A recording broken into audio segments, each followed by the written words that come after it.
За тэгэхээр Апо компаниг ирээд борлуулагчаар ажиллаж байсан 35 настай Алтан Уяг гэх залуу 9 сарын 15-нд гачуур тонхрын чиглэлд бараа бүтээгдэхүүнээ тарааж яваад оршин суугаа хаягаас орос хориггүй алга болсон байна.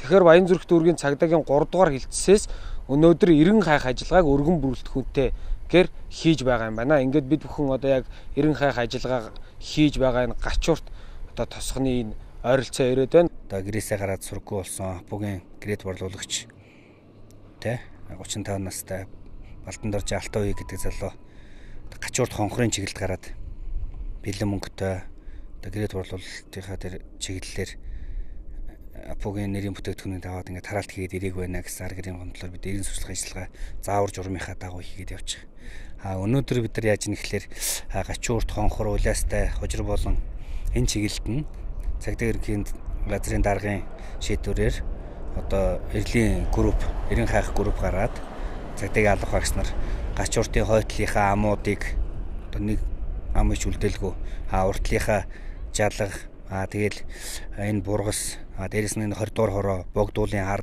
гэх юм газруудаар байж болох газруудаар 90 самнах ажлыг зохион байгуулад ажиллаж байна.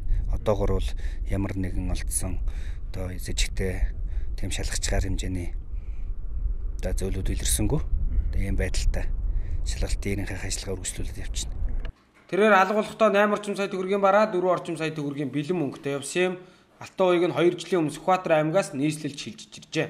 Явах магадaltaй Сүхбаатар аймгаас гаралтай гэж байгаа. Сүхбаатар аймгаас 2 жилийн өмнө ирсэн гэдэг. Сүхбаатар руугаа мөн Хинти рүү, Доронт руу, Төв аймаг руу ойрхон байх магадaltaй тий. Газрууд руу бол албан тоодорын тэр хандсан. Сүлжээнд бүх зураг мэдээлэлтэй бүгдийг тавьчихсан. Замын цагдаагийнхаа газарлуу бүгдээрээ холбогдсон.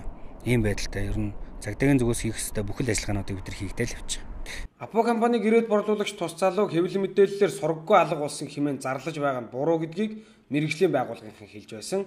Учир нь сургаггүй алга болно гэдэг нь 2 жил ба түүнээс дээш хугацаагаар алга болохыг хэлдэг бөгөөд энэ тохиолдолд оршин суугаа хаягаас алга болсон хэмээн үздэг байна.